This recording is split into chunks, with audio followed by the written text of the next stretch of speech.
Happy Sabbath Church. I didn't know that this is an English church. நான் தமிழ் சர்ச்னு தான் நினச்சேன். Tamil search தான். Okay fine.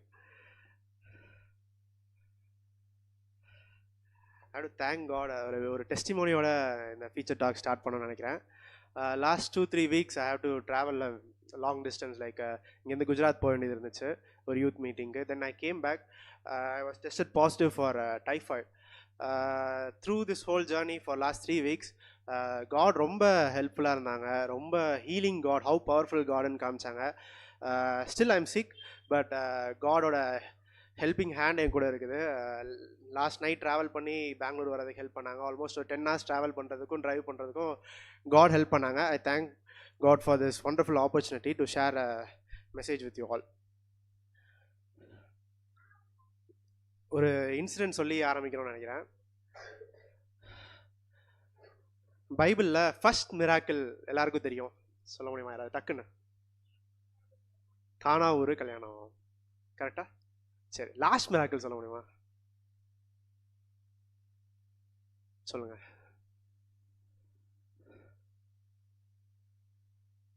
Last miracle இந்த Bible இல்லை, அதுக்கப்புறம் ஒரு மிராக்கிள் இருக்கு. காது. சரி, மல்கூஸோட காது. சரி, நான் ஒரு ஒரு சீக்வன்ஸாக நம்ம பார்க்கலாம். Mark 14 verse 47.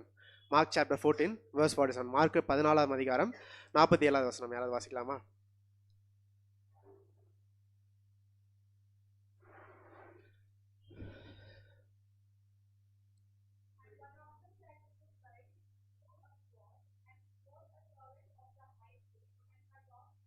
Okay fine. இங்கே என்ன சொல்லியிருக்கு? என்ன யார் யாரை வெட்டினான்னு சொல்லலை, ஒரு ஸ்வாடுன்னு சொல்லியிருக்கு. இதில் யாரோட டீட்டெயில்ஸுமே கொடுக்கப்படல. பிகாஸ் மார்க் வந்து அங்கே கிரைஸ்டோட அங்கே ட்ராவல் பண்ணதை நம்ம பார்க்க முடியாது.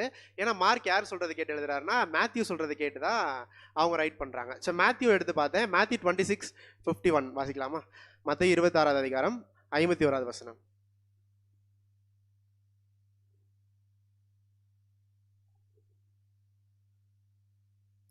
மேத்யூ 26.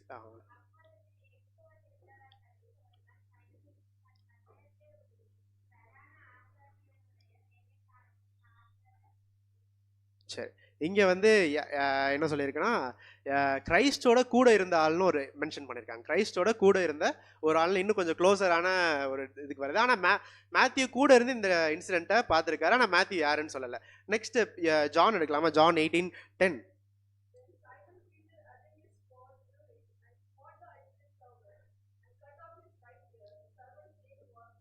மால்கஸ். சரி, இங்கே ஜானோட இதில் ஃபுல்லாக எல்லா டீட்டெயில்ஸும் பார்க்க முடியுது.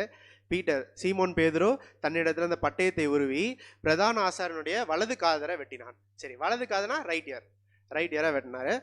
அவர் பேர் என்ன? வெட்டினவருடைய பேர் என்ன? யாரோட காதை வெட்டினாரு? மால்கஸ். Okay fine. ஸோ இந்த சிச்சுவேஷன் எனக்கு இந்த இன்சிடென்ட் பார்க்கும்போது நல்லா ஈக்குவலாக ஒவ்வொரு புக்லேயும் பில்டாக இருக்கிறதுனால பார்க்க முடிஞ்சு. ஆனால் 4th person யார்? லூக் யார்? Luke is a physician. லூக் எவ்வளோ பியூட்டிஃபுல்லாக எழுதியிருக்காருன்னு பார்க்கலாமா? Luke chapter 22 verse 50. லூக்கா 22ஆவது அதிகாரம் 50ஆவது வசனம்.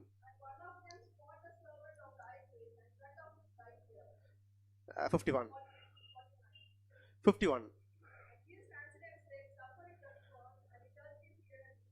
சரி, அவனுடைய காதை சொஸ்தப்படுத்தினார்னு பார்க்க முடியுது. ஏன்னா நீங்கள் மேலே இருந்து பார்த்துட்டே வந்தீங்கன்னா மற்ற எல்லாரும் என்ன சொல்லியிருப்பாங்கன்னா, அடுத்து பட்டயத்தை எடுக்கிறவன் பட்டயத்தினால சாவா அப்படின்னு சொல்லி ஒவ்வொருத்தவங்களும் அட்வைஸ் பண்ணுற அடுத்த சிச்சுவேஷன் போயிடுவாங்க. பட் லூக் மட்டும் தான் ரொம்ப ஒரு டாக்டர்ன்ற அந்த ஹீலிங் ஹேபிட்டோட அவர் என்ன செய்கிறாரு? அவரோட காது சுகமடைந்ததை எழுதுனது லூக் மட்டும் தான். இதை ஒவ்வொரு புக்காக பார்க்கும்போது எனக்கு ஆச்சரியமாக இருந்துச்சு. சரி, இந்த இன்சிடெண்ட் எப்படி காதை வெட்டியிருப்பாங்க? நம்ம யாரையாவது அட்டாக் பண்ணும்போது, இல்லை காமனாக இப்போ நடக்கிற ஏதாவது ஒரு இன்சிடெண்ட்டில் காதில் யாராவது வெட்டுவாங்களா? Y year? யாராவது சொல்ல முடியுமா? ஏன் காதில் ரைட் இயரில் ஏன் வெட்டினாங்க? Why it was on is right ear? So நான் இன்சிடென்ட் யோசிச்சு பார்த்தேன், பிக்சர் பண்ணி பார்த்தேன். he didn't try to cut his ear, he tried to kill him. it was for his neck அப்படின்னு சொல்லிட்டு இது என்னோட understanding. But I was thinking எப்படி காதில் வெட்டுவாங்க அப்படின்னு சொல்லிட்டு செக். ஸோ காதில் எப்படி வெட்டுவாங்கன்னு நான் திங்க் பண்ணேன். So it was an attempt for is murder. So attempt மர்டருக்கு அப்போ என்ன நடந்திருக்கும் அப்படின்னு பார்த்தா, பிரதான ஆசாரியர் ஹை ப்ரீஸ்ட் யாருன்னா is very very valuable person in the city, is very valuable person in the town. அவரோட வேலைக்காரன் ஹிஸ் சர்வெண்ட் இஸ் மால்கஸ். மால்கஸை டச் பண்ணுறது வந்து ஒரு it is like a crime, biggest crime. ஏன்னா இப்போ இருக்க பிரைம் மினிஸ்டரோட பிஏவை நம்ம டச் பண்ணுற மாதிரி. ஸோ அப்போ அட்டம் மர்டருக்கு அந்த டைமில் ரோமில் என்ன பனிஷ்மெண்ட் கொடுத்தாங்க நான் எடுத்து பார்த்துட்டு இருந்தேன். I'll tell you, it was very very serious punishments. இவ்வளோ ஹார்டான பனிஷ்மெண்ட்ஸ் நம்ம மக்களுக்கு கொடுப்பாங்களான்னு ஐ வாஸ் ஷாக். ரோமில் வந்து அட்டம் மர்டருக்கு 30 years imprisonment, life time imprisonment கொடுக்குறாங்க. 30 yearsன்றது very very long period. And they have to pay almost 10 lakhs Indian money as a fine. 10 lakhs pay பண்ணி 30 years உள்ளே இருக்கிறதுன்றது ஒரு டஃப்பான ஒரு சுச்சுவேஷன். இந்தியாவில் ஐபிசி 307 செக்ஷன் 307 அட்டம் மர்டருக்கு மினிமம், அதாவது இந்த அட்டாக்கோட ஸ்ட்ரென்த் எவ்வளோ இம்பேக்ட் கிரியேட் பண்ணுதுன்னு பார்க்குறாங்க. இந்த இம்பேக்ட்டுக்கு ஏற்ற மாதிரி அவங்க இது பண்ணுறாங்க. ஒருவேளை if is bleeding, if is hurt very ஹார்ட்லினா அவங்க ஆல்மோஸ்ட் லைஃப் டைம் இம்ப்ரிசன்மெண்ட் கொடுக்குறாங்க. யூஎஸில் என்ன பண்ணுறாங்கன்னு பார்த்தோன்னா, அட்டம் மர்டருக்கு they'll kill them or lifetime imprisonment. யூகேல 30 years சொல்கிறாங்க. ஸோ இவ்வளோ டஃப்பான ஒரு விஷயம் அங்கே நடந்திருக்கு. Peter was a sinner, Peter made a big crime against someone அப்படின்னு சொல்லி நான் இதை படிச்சுட்டு இருந்தேன். ஸோ நான் இதை லேர்ன் பண்ணுற டைமில் ஒரு இன்சிடென்ட் நடந்துச்சு. யாராவது சொல்ல முடியுமா? ஒருத்தரோட காதில் பயங்கரமாக அடிபட்டுச்சு. Is a very influential person. Trump. எல்லாருக்கும் அந்த இன்சிடென்ட் தெரியுமா? July 16th, 2024 he was sit on his right ear. என்ன ட்ரை பண்ணாங்கன்னா, அந்த person, he was 19-year-old person, அந்த பையன் என்ன பண்ணுறான், எப்படியாவது ட்ரம்ப் அட்டாக் பண்ணிடணும்னு ஒரு முடிவு எடுத்துட்டு what is doing is, Trump பேசிகிட்டு இருக்கும்போது he was trying to aim on his ஹெட்டில் அடிக்கலான்னு பார்க்கும்போது ட்ரம்ப் பேசும்போது லைட்டாக மூவ் பண்ணிடுறாங்க. ட்ரம்ப் பேசும்போது அப்போ அவரோட ரைட் இயரில் அந்த புல்லட் அட்டாக் ஆகுது. ஸோ வித்தின் 5 minutes அங்கே இருந்த எல்லா கார்டும் சேர்ந்து he was shot 15 times. அந்த ஷூட் பண்ண அட்டம் மர்டர் பண்ண ட்ரை பண்ணவர் வந்து 15 times ஷூட் பண்ணப்பட்டாராம். 15 times ஷூட் பண்ணப்படுறதுனா டைட் ஆன் த ஸ்பாட். அதுக்கப்புறம் அவரை சேவ் பண்ண முடியாது. So trying to kill someone who is influential, it's very hard. You are under life time imprisonment, இல்லைனா நீங்கள் உங்களை கொல்ல கூட செஞ்சுருவாங்க. ஸோ அப்போது இந்த பட்டயம்னு பார்த்துட்டு இருந்தோம். இந்த பட்டயத்தை வேதாகமத்தில் எதோட ஒப்பிடுகிறாங்கன்னு பார்த்தோன்னா, சங்கீதம் 64:3 Psalms 64:3 அவர்கள் தங்கள் நாவை பட்டயத்தை போல் கூர்மையாக்கி. அப்போ நம்மளோட டங் வந்து ஒரு ஸ்வாடை போல ஷார்ப்னு சொல்கிறாங்க. Proverbs 12:18 நீதிமொழிகள் 12:18 பட்டயத்து குத்துகள் போல் பேசுகிறவர்களும் உண்டு, ஞானமுள்ளவர்களுடைய நாவோ ஔஷதம். பட்டயத்து குறுக்குனா த ஷார்பஸ்ட் ஸ்வாட் மேன் நம்மளோட டங் இருக்கும், அதை போல் நம்ம பேசுவோம் அப்படின்னு சொல்லுது. இப்போ ஒருத்தவங்களாம் நம்ம திட்டுறோன்னா காது கேட்டால் தானே திட்டோம், அவங்களுக்கு திட்டுறது கேட்கும். அப்போ நம்ம திட்டினோன்னா எங்கே கேட்கும்? அவங்களோட காது மூலமாக தான் they are getting hurt. அப்போது நம்மளுடைய பட்டயத்தை வச்சு எங்கே வெட்டுறோம்? ஒவ்வொரு நாளும் அடுத்தவங்களோட காதில் வெட்டுறதை நம்ம பார்க்க முடியுது. பைக்கில் வரும்போது ரோட்டில் வரவனை திட்டிடுறோம். ஆக்சுவலாக நான் இது நைட்டு டிராஃபிக்குள்ளே உள்ளே வரும்போது I was like frustrated. South இந்தியாவில் இவ்வளோ டிராஃபிக் நான் பார்த்ததில்ல. ஒரு 15-20 kilometers நான் 2 hours ட்ரைவ் பண்ணிட்டு வந்தேன்.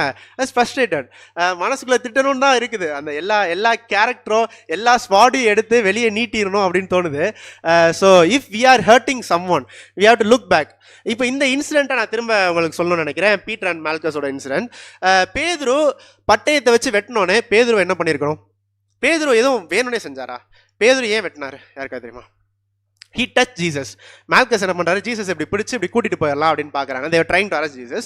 ஸோ அந்த ஒரு லவ்னால அந்த அஃபெக்ஷன்னால அவர் என்ன பண்ணிடுறாரு, because of the most love, இவ்வளோ லவ் இருந்தால் தான் நம்ம அடுத்தவங்களை ஒரு ஆளுக்காக ஹர்ட் பண்ண முடியும். ஸோ அப்போது அந்த டைமில் because of love he did that. So அதை நம்ம பார்க்க முடியுது. மால்கஸ் ஏதாவது சின் பண்ணாரா? என்ன ரீசன் மால்கஸ் ஹர்ட் பண்ணுறதுக்கு என்ன ரீசன் இருக்கும்? he didn't do anything. just touch Jesus. அவரோட நம்ம நார்மலாக இப்போ அப்படிலாம் பார்த்தோன்னா ஒரு சண்டையில் எல்லாரும் இப்படி பண்ண தான் செய்கிறாங்க. ஸோ மால்கஸ்க்கும் காட் நீதி செய்யணும். he want to be gracious to மால்கஸ். அதே டைமில் பீட்டருக்கும் காட் வந்து கிரேஷியஸாக இருக்கணும்னா இங்கே ஒரு இன்சிடென்ட் சொல்ல முடியுது. 2 பேரோட ஆன்ட்டி சொல்லிட்டு இருந்தாங்க, நம்மளுடைய பாவத்தை கடலில் டீப் சீல போட்டுருவாங்களாம். அந்த மாதிரி பீட்டரோட சின்ன மறைக்கிற மாதிரி he hid it பீட்டர்ஸ் சின். அப்போ அந்த காதை எடுத்து ஒட்ட வச்சோன்னே இப்போ என்ன சின்னுக்காக பீட்டர் அரெஸ்ட் பண்ண முடியும், என்ன கிரைம்காக அரெஸ்ட் பண்ண முடியும்? அப்போ when someone is sinning and with God நம்ம சின் பண்ணலாம், காட் வந்து நம்மளை ஃபர்கிவ் பண்ணுவாங்க, கண்டிஷனலாக ஃபர்கிவ் பண்ணுவாங்கன்னு கிடையாது. But when you are in true heart, we are going to God for அந்த reconciliationக்கு போகும்போது God will surely forgive our sins. அந்த சின்ஸை ஃபர்கிவ் மட்டும் பண்ணல, அது இருக்கிற இடமே தெரியாமல் அதை அழிச்சிடுறாங்க.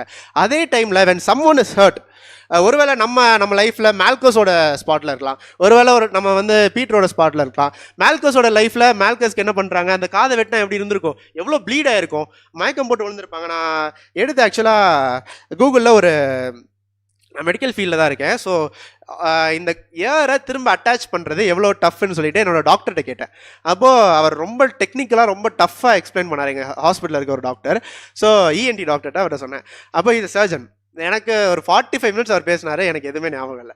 So I went to Google, நான் லேர்ன் பண்ண ஆரம்பித்தேன்.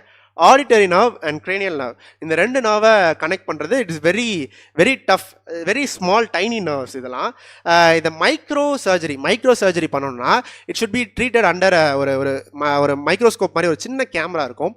அந்த கேமராக்குள்ளே 2 நீடில்ஸ் அவங்க வந்து வெளியே தூரத்துலேருந்து ஆப்ரேட் பண்ணுவாங்க. இந்த ஏரை நம்ம சும்மா ஸ்டிச் பண்ண முடியாது. இந்த நர்வ்ஸ் எல்லாம் கனெக்ட் பண்ணுறதுக்கு இட்ஸ் ஆல்மோஸ்ட் 16 hours ஆகுமா. 16 hours இந்த ஒரு ஏரை 2 hours கொண்டு போய் ஹாஸ்பிட்டலில் சேர்க்கணும், வித்தின் 2 hours சேர்க்கணும். அதே டைமில் பிளட் லாஸ் ஆகிருக்கக்கூடாது. இது எல்லாமே வந்து அந்த 2 hours அந்த சர்ஜரி முடியணும். அவங்க ஸ்டார்ட் பண்ணணும் சர்ஜரியை and it'll take up to 16 hours, 8 to 16 hours ஆகுமா. ஸோ இவ்வளோ டஃப்பான ஒரு ஜாப், அது இந்த டைம் இட்ஸ் ஆல்மோஸ்ட் 2500 years கிட்ட ஆயிடுச்சுல. இப்போ இந்த டைமில் கூட it is very hard. But God எவ்வளோ ஈஸியாக ஒரு ஒரு ஒரு ஆல்மோஸ்ட் அந்த ப்ளீடிங்க்கு he could have died. என்னனாலும் நடந்திருக்கலாம் மால்கஸ்க்கு. ஸோ அவ்வளோ பெரிய ஒரு மிராக்கில் he did very simple. கையிலேருந்து அந்த காதை எடுத்து ஓட்ட வச்சிட்டாங்க. Just touched his hair with his hand. So நம்மளோட லைஃப்பில் if you are Malchus, someone is hurting us, நம்ம வெளியே போகும்போது அதே பைக்கில் வரும்போது என்னையும் நிறைய பேர் திட்டிருக்காங்க. So I was hurt. என்ன நான் படிக்கும்போது ஸ்கூலில் திட்டிருக்காங்க, ஒர்க் பண்ணுற இடத்துல திட்டிருக்காங்க, ஏதாவது ஒரு இடத்துல யாராவது திட்டு தான் செய்கிறாங்க, வீட்டில் பேரண்ட்ஸ் திட்டுவாங்க, எங்கேயாவது ஒரு இடத்துல யாராவது திட்டு தான் செய்கிறாங்க. It is very hard to அதை என்ன சொல்ல ஜஸ்டிஃபை பண்ணிக்கிறதுக்கு ரொம்ப ஹார்டாக இருக்குது. ஸோ அப்போ காடோட கிரேஸ் என்ன பண்ணுதுன்னா, His grace is unconditional. It is not conditional, it is unconditional. Anyone who is like வீக்காக இருக்கலாம், ஃபேமிலி டஃப்பாக ஃபேஸ் பண்ணலாம். பட்டயத்தை எடுத்து வெட்டுறது ஃபிசிக்கலாக ஹர்ட் ஆகிறது மட்டும் இல்லை, வேர்ட்ஸ்னால ரொம்ப ஸ்ட்ராங்காக நம்ம பட்டயத்து குத்துகள் போல் இருக்கிற நம்மளை நாவ் எடுத்து யார் மேலேயாவது யூஸ் பண்ணிடுறோம். So dear believers, it is very hard. காடால் மட்டும் தான் நம்மளை வந்து அண்டர்ஸ்டாண்ட் பண்ண முடியும். Only God can understand us. நம்மளுடைய பெயின், நம்மளுடைய பியரிங் மேபி பேரண்ட்ஸ்கிட்ட சொல்லலாம், மேபி ரொம்ப க்ளோஸ்ட் ஒன்ஸ்கிட்ட சொல்லலாம். பட் ஸ்டில் காட் அளவுக்கு யாருமே நமக்கு ஹீலிங் தர முடியாது. காட் அளவுக்கு நம்மளுடைய சின்ன யாருமே ரைச்சஸாக மாற்ற முடியாது. காட் அளவுக்கு நம்மளுடைய பெயினை யாருமே ரொம்ப ஈஸியாக ஆக்கிட முடியாது. So let's all submit ourselves to God. ஒருவேளை நம்ம பட்டயத்தை டெய்லி யூஸ் பண்ணிட்டு இருக்கிறோம், ஆண்டவரே எனக்கு பலன் கொடுங்க, இந்த பட்டயத்தை நான் என் பேக்கெட்லேயே வச்சுக்கணும், என் வாய்க்குள்ளே இந்த பட்டயத்தை வச்சுக்கணும்னு எனக்கு பலன் கொடுங்க, நம்ம ஜெபிக்கலாம். If we are hurt, will submit ourselves to God. God நம்மளை கண்டிப்பாக ஹீல் பண்ணுவாங்க. இந்த வாய்ப்பை கொடுத்த தேவனுக்கும் சர்ச்சுக்கும் ஐ தேங்க் மை செல்ஃப்.